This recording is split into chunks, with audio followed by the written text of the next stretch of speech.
The promised move, and just one of the promised moves at edge rusher here up on the roof in San Francisco. Emergency live. The 49ers have traded with the New England Patriots for Keion White, who is a big edge rusher. So the first thing I think of when I see an edge rusher is 285 pounds. The guy can work on the inside as well. And apparently the New England Patriots never gave Keion White the really good chance to develop on the inside the way that he needed to. And you know, the 49ers need help pass rushing from every single part of this defensive line. I'll start with, I don't think they're done. I think they're going to continue scouring the market, but they entered today with only 3 edge rushers available on this roster, like healthy and available, because Sam Okawanu got hurt on Sunday and he is day to day. So the 49ers are in a position where they need bodies on the outside, but I think they also need bodies on the inside. There haven't been quite as many injuries on the inside, but they don't have any plus pass rushers available there either. So you get a guy that's a little bit bigger than Charles Omenihu. And I love the Charles Omenihu trade comparison because they went and got him in 2021 for a very low cost. This, for the 49ers, is sending a 6th round pick from 2026 to the New England Patriots, and they get a 7th round pick back along with Keion White. So remember that we said that the 49ers are going to want a defensive lineman who is under contract past 2025. That's exactly what they get with Keion White, who went to Old Dominion, then he transferred to Georgia Tech. He was a 2nd round draft pick of the New England Patriots in 2023. That means he still has a year left on his rookie contract. I can tell you guys the details here for Keion White and the contract. The base salary this year is $1.458 million. We're about halfway through the season, so the 49ers will owe only a little bit more than half of that. So we'll say about $800,000 to $900,000 for Keion White this season. So obviously from a cap perspective it makes sense, but then he's under contract in 2026, which is the big flexibility that the 49ers need it because they're trying to build this for the long term in the 3-year window. $1.8 million there. So low cost. You know, people are going to complain, oh, the guy doesn't have any sacks this year. Well, he had 5 last year. So he obviously has some juice. He's 6'5", 285, almost 290, I think, when he weighed in at the NFL Combine. Obviously, he's got a lot of athletic ability. I'm going to show you the relative athletic score in just a second. But for a 6th, 7th pick swap, that is essentially, I mean, that's not a loss of anything in terms of draft capital. The 49ers, we all know, I've been banging on the table for a long time. They've needed to do something because they're just out of edge rushers. They didn't get any pressure on Sunday. So this is the first part of something. Can the 49ers do more? I absolutely think so. I absolutely think that they probably still do need to do more. But the relative athletic score as sent to me by Mike is super, super impressive for Keion White. He sends these on WhatsApp. I don't know if you guys can see this. I got my laptop up here on the roof. You probably can't. You see a lot of green there, right? Green is good in the relative athletic score. I mean, what an epic San Francisco moment here. You could see Coit Tower downtown. That might be inverted. It might be mirrored, but and then you could see a laptop. You know, Apple, Cupertino, Bay Area company. But anyway, relative athletic score. He's 6'5", 285, 290. Put up 30 reps on the bench, so he's strong. The 40 is at 479, the 10-yard split's at 169. Those are all really, really good numbers for a defensive lineman. He was listed as a defensive tackle coming out of Georgia Tech. So for defensive tackles, those are elite numbers, and that's what the relative athletic score is set up against. The vertical jump, 34 inches, a broad jump, 9 feet, 9 inches. Those are also elite numbers for defensive tackles. So I see a guy that the 49ers are going to try to use like Charles Omenihu. They're going to try to rush him from the inside. They could work him against guards because he's athletic enough, and then he's big enough to plug the run when he's in there, but I think big enough to set the edge on the outside. The athletic score is good enough to work against guards and have an advantage on the interior and give the 49ers some juice in that way. The Omenihu comparison is the one that I'm all about. Look, we even have a comparison between Keion White and Charles Omenihu. I'm going to do a whole video on this that's an upload so I can show you guys these metrics a little bit better. I don't know if you're going to be able to see that. That's Omenihu and Keion White side by side. You can see that the green and the red almost mirror images of each other. And Omenihu worked out really, really well for the 49ers back in 2021. Same kind of cost, right? I think it was a 6th round pick sent to the Houston Texans over to the AFC for a player who still had 2 years left under contract. Same kind of deal here with Keion White, the 49ers' new pass rusher. If you guys go to my roster online, I'm going to go to the roster right now, and I'm going to go ahead and add Keion White to it. I know that this is probably going to be too hard to show up on the screen since we're doing an emergency live on a beautiful day in San Francisco from the rooftop. By the way, while we're here, there you go, downtown San Francisco, as we celebrate some trade news to be able to cover. You can see I think it's the San Francisco Culinary Institute. Pardon me if I got the name kind of wrong, but that tower down on the very bottom of the frame, obviously Coit Tower, Transamerica Pyramid, cable cars going up and down Hyde Street. I mean, later on we can go check out the Golden Gate Bridge and all that good stuff, but you could see Alcatraz for now. And you know, we got to talk about the trade. I just wanted to give you the beautiful day here in the most beautiful city of the United States. One of the most beautiful in the world, San Francisco. I think it's unquestionable when you saw that view. The 49ers roster did just get a little bit better though, so we got to focus on that. So Keion White, I'm looking at my 90-man roster right now. Obviously, he's going to be on the 53-man for San Francisco. Today, they worked out 4 edge rushers, by the way. We're going to get into that. So they might sign one of the edge rushers that they worked out and add Keion White. Trevis Gibson's out of the building. He was out of practice squad elevations, and Trevis is headed to the Carolina Panthers. So the 49ers chose not to move Trevis Gibson onto their 53-man roster, and instead they trade for Keion White, who was not a fit with the New England Patriots. Every team has a different setup along the defensive line, right? Go back to Charles Omenihu. He wasn't a fit with the Houston Texans. He was an awesome fit for the 49ers. Yeah, I think he's been a good fit with the Kansas City Chiefs as well, although he's dealt with the ACL tear. But Omenihu, this is what Mike sent me, the comparison between White and Omenihu. Omenihu is 6'5", White is 6'5". Omenihu is 280, White's been between 285 and 290. White is stronger than Omenihu. He's got 30 bench press reps at the combine. Omenihu only 15. The 40 a little bit faster for White, 4.79 versus 4.9 for Omenihu. The 10-yard splits are about the same at 1.7. The vertical leap better for Charles Omenihu, and the broad jump's almost identical.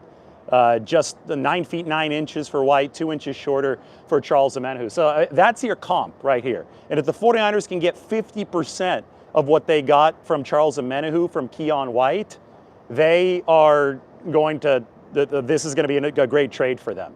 Again, the cost is really low, so you're going to have people complaining without understanding the market dynamics here.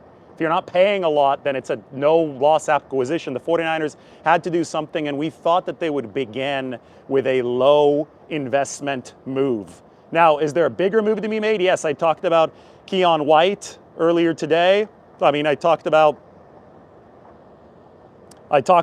Mike said I can't see the relative athletic score that you're putting up, but that's fine. I tried to show you guys the laptop on the roof. I think you'd rather probably see the view of San Francisco anyway. But earlier today I was talking about Kayvon Thibodeau, and Kayvon is that's a much bigger name. If the 49ers are able to trade for Kayvon Thibodeau, it's obviously going to cost a lot more. We don't know if the 49ers have a spending willingness to go into the Kayvon Thibodeau territory. I think that they should, because they've acquired almost all of their productive pass rushers not through the draft. They've acquired them through trade or free agency. The only plus pass rusher the 49ers have acquired not through the draft has been Nick Bosa. Everybody else, including Charles Omenihu, has been a product of a trade. Dee Ford, product of a trade. Arden Key, free agency for San Francisco. So they've gotten some veterans that have already at least maybe not been necessarily polished, but have developed some sense of belonging in the National Football League. Look, we got a cable car climbing up the hill. So he's stopped right there at Lombard Street. That's the top of Lombard. That is the 49ers pass rush right now. It's moving uphill. It's good things are happening for the 49ers pass rush.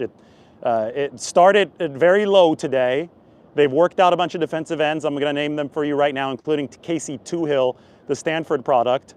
And now the 49ers are climbing. They're getting better, and they've got a long way to go. It's going to be a strenuous climb. Sorry, I know the camera's shaky. It always is when I've got the zoom on. Don't get sick as you're watching on your big screen TVs. Now look at all those tourists just kind of wasting everybody's time right by the cable car. It's like, guys, get out of the way or get back on the cable car. You've got to take your pictures of Lombard Street. There's people waiting, and you're just holding everybody up. Like, learn how to travel to a place. Now, I probably shouldn't be like that because I'm trying to help promote one of these cities that I love, but come on, you know, they're taking a little too long. That cable car is going downhill. 49ers don't want to go downhill with the pass rush. They want to go uphill.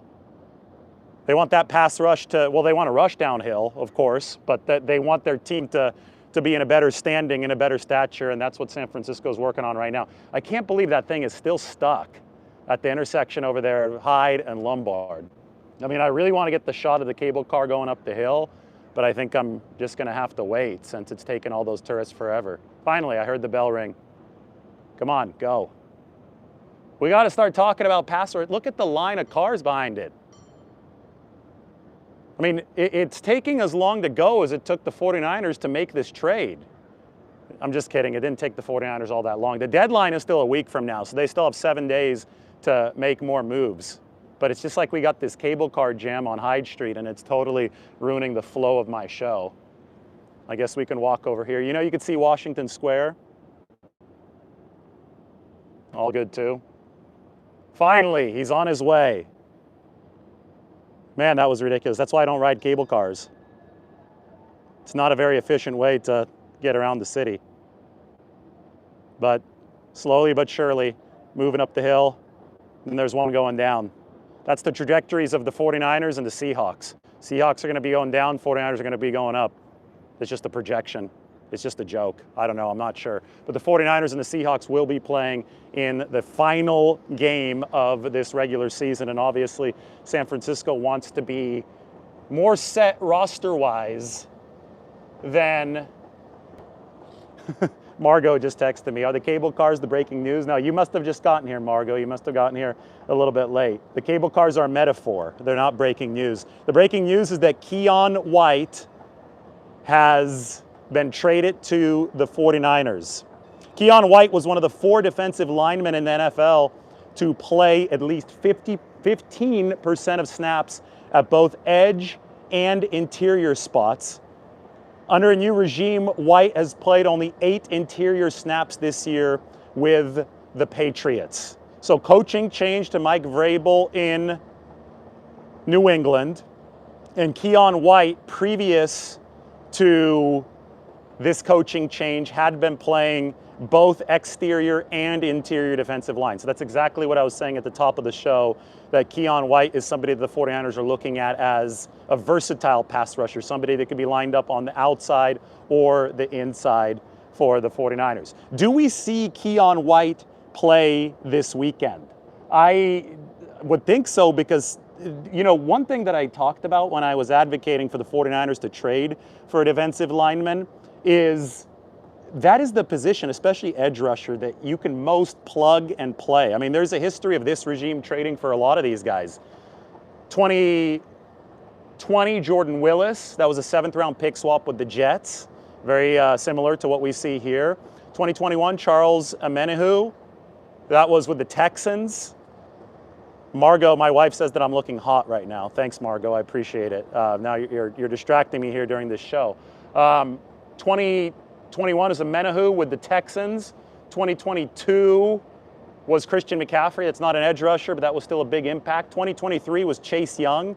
49ers made a big trade with Washington for Chase Young. And obviously, Dee Ford came in 2019. That was an off-season trade with the Kansas City Chiefs, and he had those health issues. That was a bigger investment for the Auburn alum, Dee Ford. Margot went to Auburn. Shout out to them, War Eagle. But that was a bigger investment, and obviously the health ended up being a big impediment for the 49ers down the road. But this is not a big investment in Keion White, and I do think that he plays this weekend because edge rusher, defensive line is probably the most plug and play position that you can get. All right, 2024 alignment distribution for Keion White. He was at edge rusher 9.9% of the time, 463 snaps. He was at a standard defensive end position, which is further inside, for 13.3% of the snaps. That's 202 snaps. And sorry, that's not the percentage. He was at edge rusher 463 snaps with a 10% pressure rate. He was at defensive end for 202 snaps with a 13.3% pressure rate. These are all solid pressure rates, by the way, for a guy that you're running for a 6-7 pick swap. And at defensive tackle, he had his highest pressure rate, 86 snaps, 15.8% pressure rate. So in 2025, he only has 7 snaps lined up as defensive tackle, but in those 7 snaps, he's amassed a 25% pressure rate. So the numbers tell us that this guy, Keion White, whom the 49ers just picked up, is best rushing over the inside, where his athleticism is better than offensive guards. And that is exactly the setup that the 49ers want out of their defensive linemen. I go back over and over again to Charles Omenihu because that is obviously the model for this trade. Good numbers coming from Anthony Reinhard. Mike supplying those numbers as we go through this. So the 49ers have made the move for a rusher that will be under contract for them through 2026 at a nominal price, 6-7 pick swap. There really is no loss possible in this situation for the 49ers, given how deficient their edge rush had been against the Houston Texans this past week. You have to also consider the fact that Bryce Huff is not a long-term absence for the 49ers. He's probably going to be out this week, but he's almost certainly going to be back at least for the Rams game. So what you're looking for are some bodies with juice, guys who have some effective juice to rush the passer, because you didn't have that against the Texans. And you know, we always talked about this back when the 49ers added those defensive linemen in the past. You've got to trust Chris Kasarik. Chris Kasarik has a great track record of developing players in that room. The key, though, for every team is talent, and you got to have a foundational pillar.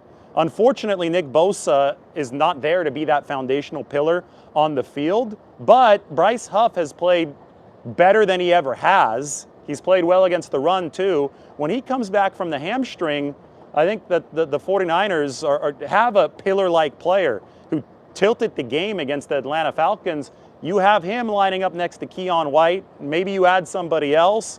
You hope to get Yetur Gross-Matos back. He's another outside-in player. You know, this is how one player can really boost the pass rush, because it's like a bunch of puzzle pieces, but if one of those puzzle pieces is missing, then the other parts of the puzzle don't fit, right? It's like the middle of the puzzle, so you need that one base piece to build around it.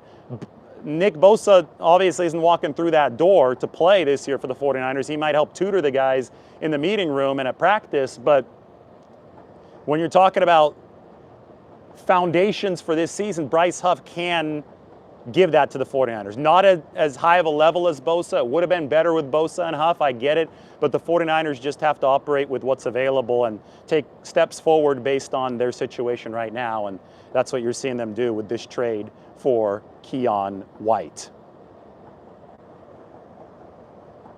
Yeah, Mike thinks it's really important he's under contract through 2026. That's everything that the 49ers have told us has revolved around that. Like, we want a guy, this is what they've said, both Kyle Shanahan and John Lynch, we want a guy who's available to help us beyond this season. Because let's talk a little bit about the 49ers' 3-year window that they've set up. They ran a reset, a cost reset this offseason, and a youth reset. They needed to get younger because they were too damn old last year. And the reset that they ran kept foundational pillars aboard. So Nick Bosa still around, Fred Warner still around, obviously Lenore, offense, McCaffrey, Trent Williams, Brock Purdy, Brandon Ayuk, Ricky Pearsall, whoever you consider to be the pillar at the receiver room, George Kittle, tight end, Kyle Juszczyk is a pillar. All those guys stayed with the 49ers, so it wasn't like this tear down and rebuild. But what it was this reset around the pillars. And you had to allow the youth to blossom into productivity.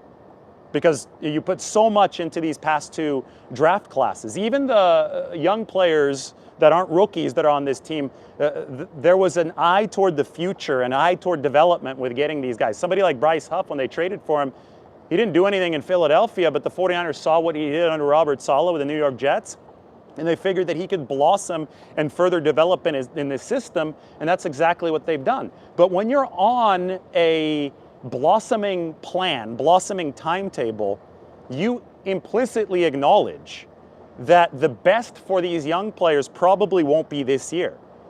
It's probably going to take a lot of these guys a full year to really get the ropes, get their bearings at the NFL level. So what you do as the 49ers is you opened up a new 3-year window. You're probably going to peak as a football team in 2026, but that doesn't mean that you're not going to try to contend in 2025. You can't not try to contend in 2025 because guys like Trent Williams, Christian McCaffrey aren't going to get any younger.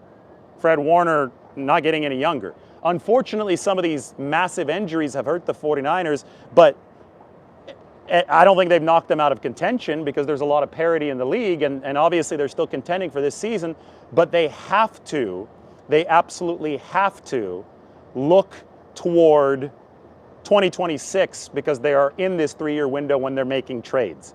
That doesn't preclude a rental totally, a guy that's only under contract for 2025, because I still think there are benefits to making sure that the defense doesn't fall off of a cliff this year when you're trying to build confidence and you're trying to build a culture.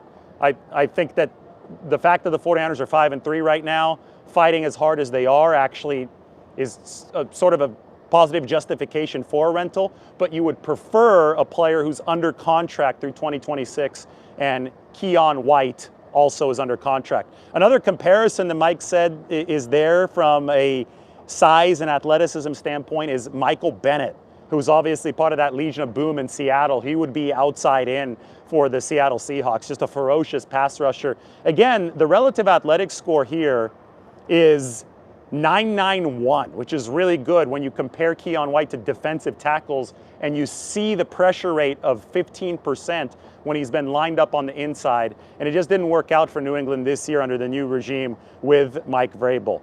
This is from Mark Daniels, who covers the Patriots. He writes, "It was a strange season for Keion White. He was demoted in camp, missed a game due to illness, healthy scratch for the first time in his career." Well, as we know, like Mac Jones has been allowed to really blossom with his personality with the 49ers.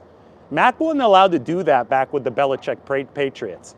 And I have a feeling that Mike Vrabel probably runs the ship at least similarly to how Bill Belichick did in New England, where if you talk to the media and you get a little too mouthy with the media, we'll put it that way, if you start sharing a little bit too much, if you start showing a little too much personality, they're not going to take kindly to that in New England. And it sounds like right after Keion White did that, according to Mark Daniels, he was a healthy scratch. So you see this happen a lot in the NFL. Regimes change. Some players fall out of favor because the new regime wants their own guys. Keion White's playing time obviously tumbled after the illness. It doesn't seem like the Patriots were happy that he missed that game due to illness. And there are a lot of Patriots fans apparently not happy with what they traded him for. I mean, the 49ers basically got Keion White for a bag of chips, 6-7 pick swap, and it was very, very obvious that the 49ers were on the market to make a move like this. The fact that they made a move at this point, October 28th, a week ahead of the trade deadline, means that they're probably still going to be scouring the market for more moves. We've said that multiple moves are possible for San Francisco, and I think that this does nothing to dissuade me from that course of action. The 49ers and the Patriots have a trade history, and this is not exactly to the day of the most famous 49ers-Patriots trade, but it's close. On October 31st, Halloween 2017, San Francisco traded with the New England Patriots for a quarterback named Jimmy Garoppolo. So here we are 8 years later on October 28th of 2025. The 49ers have made a smaller trade, not a massive move, but a very, very needed one for Keion White, the versatile defensive lineman from New England. Really, really interesting intel, though, from Mark Daniels. You know, a lot of people are always going to ask, well, why was he available? Why are the Patriots willing to sell at that low of a price? Well, regime change in the NFL, again, means some players fall out of favor, but one team's trash can be another team's treasure. And I look no further than Charles Omenihu, which is our biggest comp here for Keion White, the 49ers' new pass rusher. Sounds like the New England Patriots are in big-time sell mode. They're sending safety Kyle Duggar and a 7th-round pick to the Steelers in exchange for a 6th-round pick. So similar price for Kyle Duggar, the New England safety, also holdover previous regime. Basically the same exact price, 6-7 pick swap with Pittsburgh. 49ers got Keion White for the 6-7 pick swap, and I do think that he's going to be in the lineup when the 49ers face the New York Giants on Sunday. I also think that if possible, the 49ers should not take off from Newark Liberty International Airport, which is where they're going to fly into and out of on their United charter. I do not think that they should leave without Kayvon Thibodeau. I don't know if the Giants are going to take kindly to that, if the Giants would allow that, but if the 49ers just beat the brakes off the New York Giants, who are already 2-6, make them 2-7. Brock Purdy might play this weekend, by the way. If you're the New York Giants, you have to think about trading Kayvon Thibodeau. Because, this is a team that's already lost Cam Scatterbo for the season, already lost Malik Neighbors for the season. They're starting a rookie quarterback in Jackson Dart. Their run defense is absolutely horrendous, even though Thibodeau has been good. They drafted Abdul Carter last year. You might want to give him more playing time and just rack up the assets for Kayvon Thibodeau. The one thing holding that up is that Kayvon's been playing his best football this year. Always had been considered a player with unrealized potential. Up until this season, he's their best run defender, and he's getting after the quarterback. He's been a double-digit sack guy in the past. It's not like even when there was some unrealized potential that he was a bad player. Kayvon's always been a really, really good player. He would be a transformative player for the 49ers defense. I don't think that Keion White is a transformative player. I think he's a boost that the 49ers really needed. I think they got him at a very economical price, and I do not think that they're done yet when it comes to trading for defensive linemen. You kill two birds with one stone if you can get a guy that can rush on the outside and also rush on the inside, and that's exactly where Keion White fits into the equation. Man, Duggar just signed a 4-year, $58 million deal last year, and the Patriots traded him for the same bag of chips that they traded Keion White to the 49ers. That's wild. It just goes to show you that the regime change, though, in New England has met a lot of change. It's spurred a lot of change in New England, and part of it the 49ers should benefit from, and we'll see if the Steelers benefit from the Kyle Duggar trade. Patriots are also 6-2 in making some of these trades. That's a good point from Mike. They got one of the best records in the entire NFL. Well, I was just waiting for some of the information to come through here. If you guys want to take a look, let's walk around a little bit as we discuss the trade and then we get on out of here. And it is a beautiful day in San Francisco. I promised I'd show you guys the Golden Gate Bridge, and as a bonus, we've even got a ship coming through. This is going to be awesome. Take a look at that. The bridge, shipment, it's empty. Wonder why, probably picking up some cargo in the Port of Oakland. There's the Golden Gate Bridge. There's where I swim. There's Alcatraz. And we could swing around. I was waiting to do a live on the roof for when the 49ers finally traded for an edge rusher. So this is what you guys get. They trade for an edge rusher. We do the live on the roof. Beautiful San Francisco. Oh my God, my laptop, does that make you guys nervous? Looks like it's about to fall. Better be careful. Back. All right, Mike, what do you think? You guys have any good questions? I can't see the screen.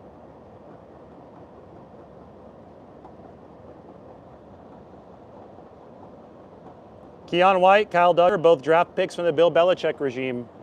It's funny because you're back to Vrabel now there, but I mean, I'm sure there's some Belichickian rules there, but they're also looking for different types of players. The league does evolve. 49ers have their edge rusher. Keion White should be in uniform for them this week. I'll be out at practice tomorrow to go check everything out. Keion, big edge rusher. Compare it to Charles Omenihu. If the 49ers can see any type of the success that Charles Omenihu brought them in that trade with the Texans back in 2021, this will be highly, highly successful for the 49ers. Either way, not a lot of downside given the price that the 49ers paid for Keion White. And I predict they are not done. I predicted one trade. I advocated for a trade. I was banging the table for a trade.